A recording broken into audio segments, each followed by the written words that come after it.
arrested at the scene and is being held at Pearse Street Garda Station. It's 2.5 minutes past 7.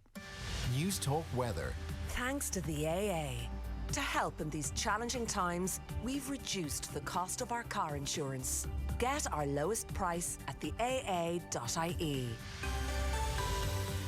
Dry and sunny in most parts for the rest of the day. Tonight then will be dry in most places with clear spells. Lowest temperatures of 3 to 8 degrees. And now you're up to date on News Talk.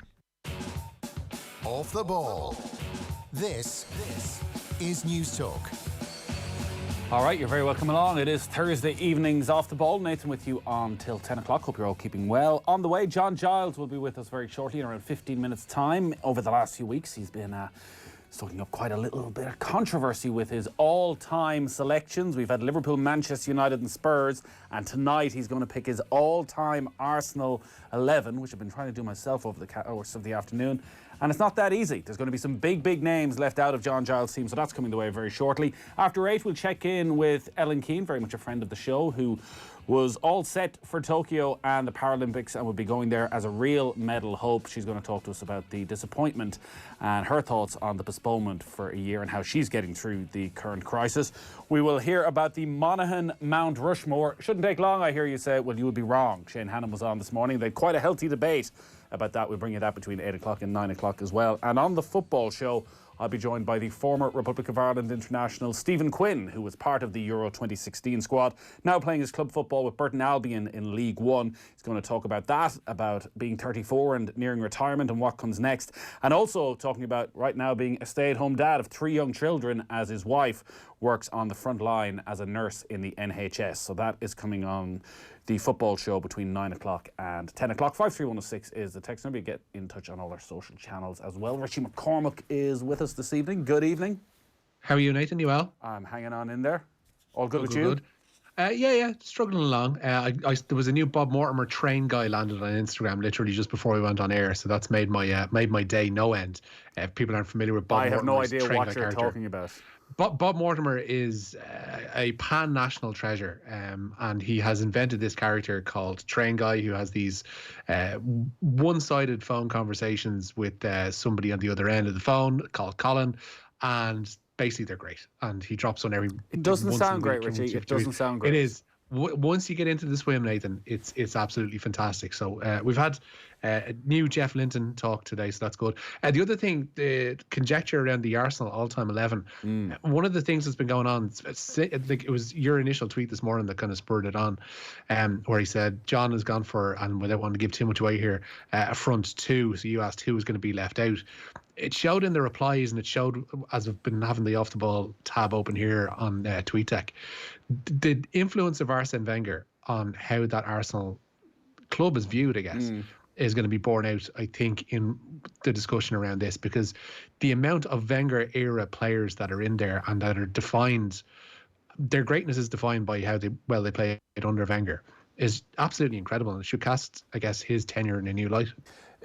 So the front two was on a conversation I was having with John yesterday where he still wasn't decided. The thing with John, as always, he doesn't just pluck these from the top of his head. So I spoke to him about lunchtime yesterday, and he'd had a sort of 90-minute think about it, but he was going to sit down for the afternoon to have a proper right old think about it. So I'm not sure it's going to be a front two. And I only put up Bergkamp, Wright and Henry. Like, you're not even taking into account Van Persie. Yeah, Frank Stapleton. Or anybody pre 1995. Charlie George. Stapleton, Charlie George, all these guys come into the mix. And the brilliant thing about these, and I think why people have really enjoyed them, is that John's memory is so strong of particularly those early era players that... So the one little bit of a conversation, I'll be interested to see how he goes with this. We were going through goalkeepers, and I was going through, Seaman, Jennings, Bob Wilson, Jens Lehmann. Are these the contenders? Like, Bob Wilson, because in my head, Bob Wilson's this sort of iconic Arsenal figure, and someone who was around the club for so long. I just had one good season. Only John. I was like, what season? I was like, but he played all these games. Yeah, but just really the one good season. Like, Yeah, he always had a mistake in him, is what I heard about Wilson as well.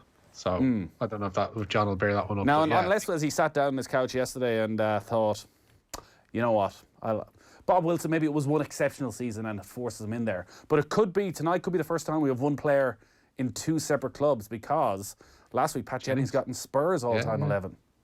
That would be quite something. Although For some reason, I can't see it happening. I don't know. I have a feeling.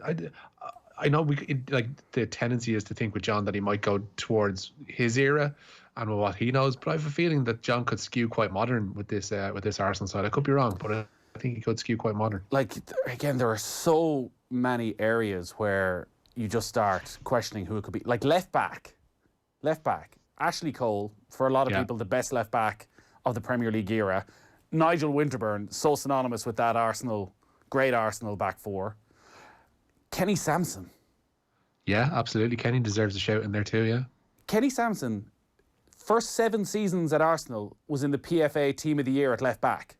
7 seasons in a row. Remarkably consistent, fully deserved his place in the squad in Mexico 86. I don't think there was a challenger to his position in Mexico 86 for England. So, yeah. And that's just left back. And they're just the players that I can remember. They've had a string. I don't know how he's going to pick a midfield with Arsenal. Like that, especially in the middle, that's going to be just... Well, that's why I was assuming you might challenge. go with 2 up front to try and force in a few more midfielders when you're talking about Vieira. Like even the midfield you think of Vieira, Petit, Overmars and Perez. Like that could be your 4. And then you're not including anybody at any stage around it, from the modern era of a Fabregas to going all the way back. And like a Liam Brady. Like surely Liam Brady is going to be in there. Brady has, like, can you imagine the phone call that John's going to have to take if Brady's not in there? It'd be great. It'd be great. Actually, we should have thought of this in advance. That if John doesn't pick Liam Brady, we have Liam Brady on the phone. Yeah, I don't think John would have appreciated that, if I'm being quite honest. No. But like, we're not, like, there's people in there that deserve shouts as well, like Paul Davis and Gilberto Silva, and like David Rocastle obviously deserves a shout as well if you're talking midfield. Like, it's incredible stuff. So John's coming up in about 10 minutes' time, and we'll run through all of that. Where are we going to start, Richie? Closer to home, Shamrock Rovers, their first team of management today agreed to take 25% wage cuts. The club has released a statement saying they cannot sustain their budget without matchday income during the COVID-19 pandemic. Manager Stephen Bradley says they have a responsibility collectively to play their part in safeguarding the club's future. There have been no SSE or Trinity League games since the 1st of March. The FAI and clubs have provisionally agreed to restart the season on June 19th with the approval of HSE and the government. Jonathan Roach, the club chairman, has thanked the players and the management for taking those cuts. Yeah, it's going to be... We spoke and concentrated probably mainly on the GA last night as to what will happen there. As to what happens with the League of Ireland and the potential of playing games behind closed doors, and what the value for the clubs is if like there is no television rights money there. So what is the value for a lot of clubs of playing games behind closed doors if they're not getting any revenue? Yeah, there's literally almost none. Sponsorships only bring in so much per club.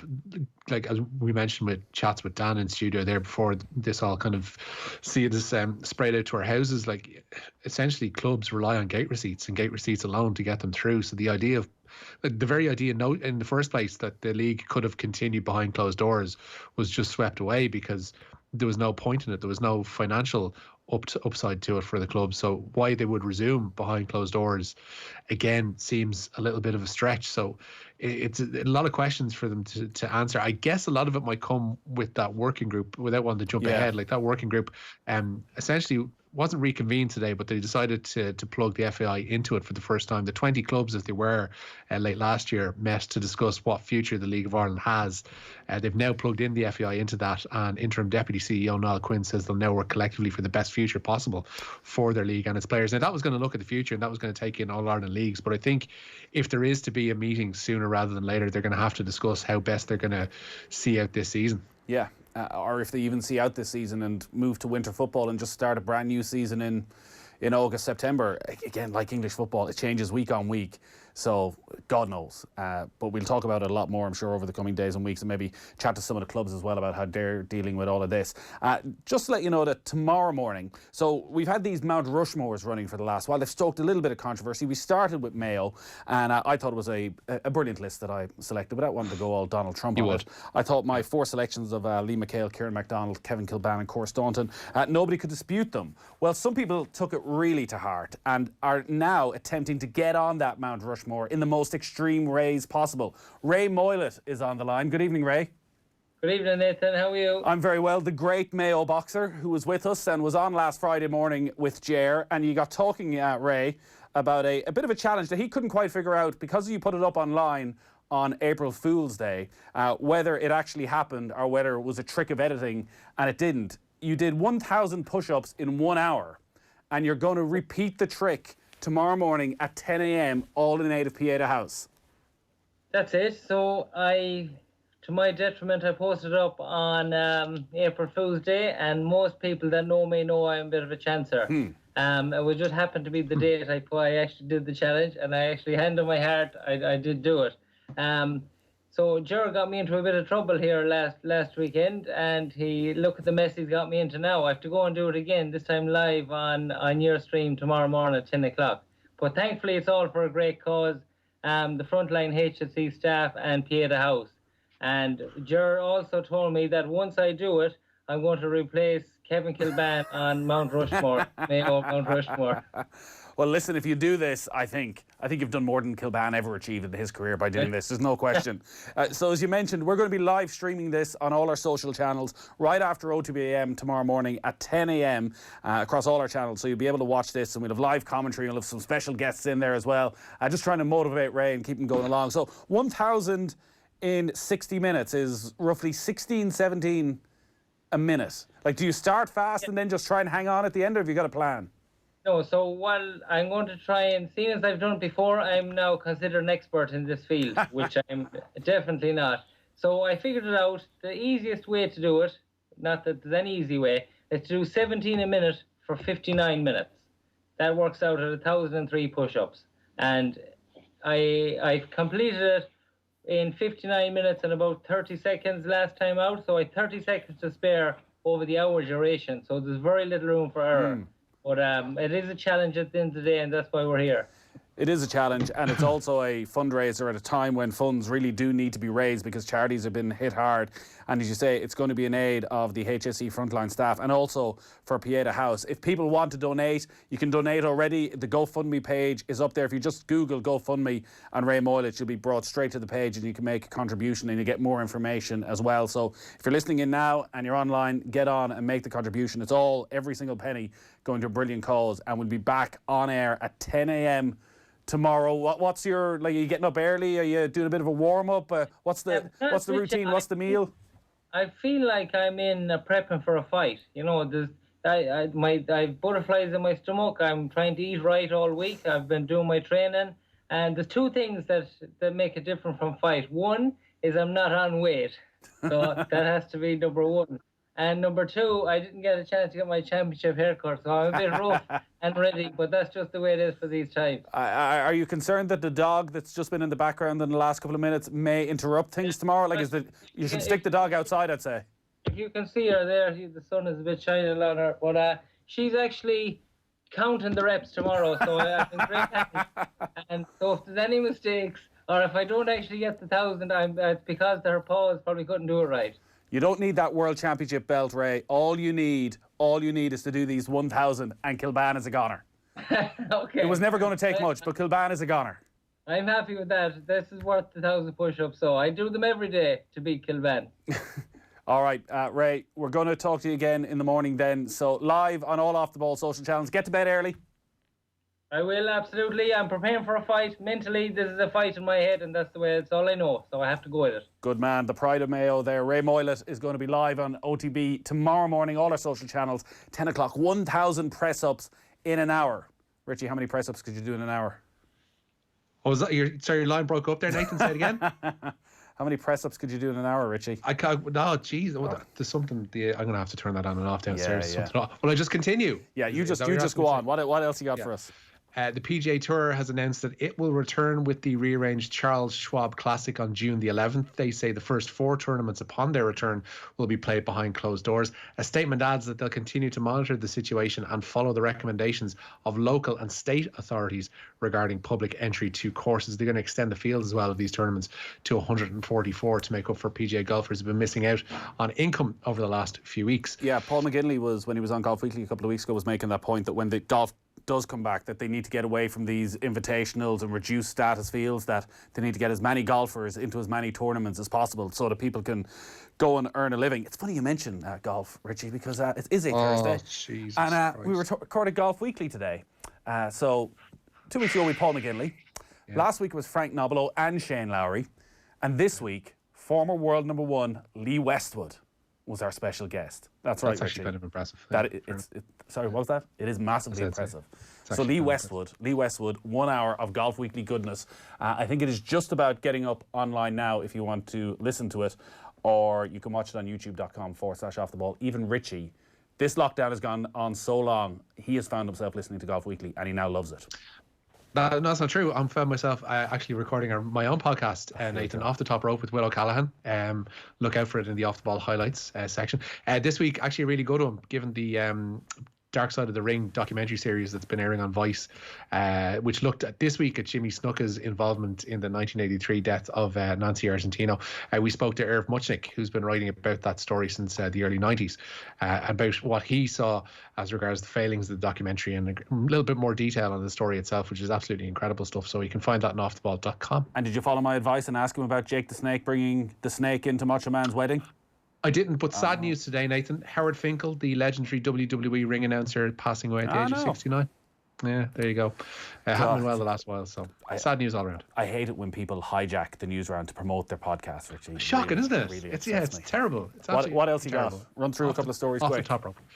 Hearts owner Anne Budge admits that she's been left disillusioned and bitterly disappointed by the outcome of the SPFL vote that's ended the Scottish football season in all divisions below the Premiership. It's after Dundee reversed an earlier intention to reject the proposals, meaning the resolution achieved the numbers required to pass. In a statement, Budge says the process has been badly handled. Rangers manager Stephen Gerrard also criticising the way the SPFL have handled matters. Well, the Spanish Football Federation have proposed that if the current La Liga season cannot be completed, then European places will be decided by current standings.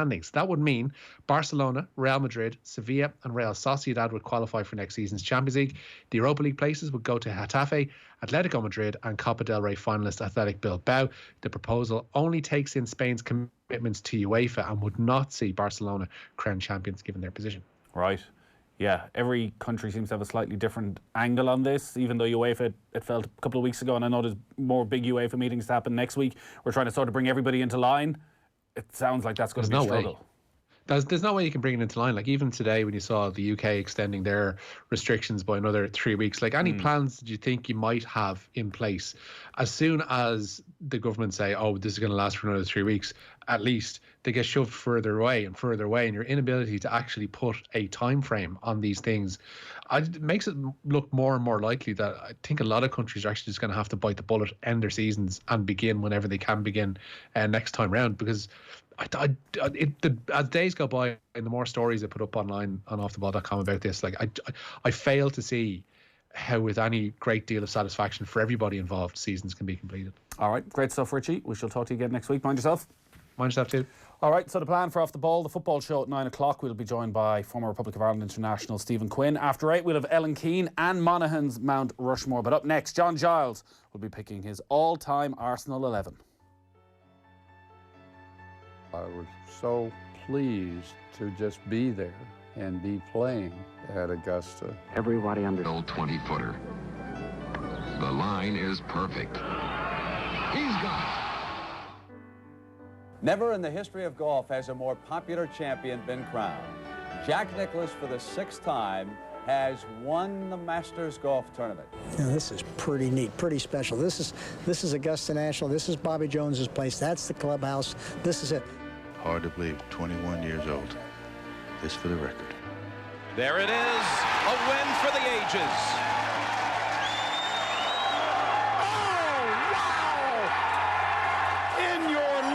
Have you seen anything like that? It's pretty special, you know, to be a part of such an elite company like that.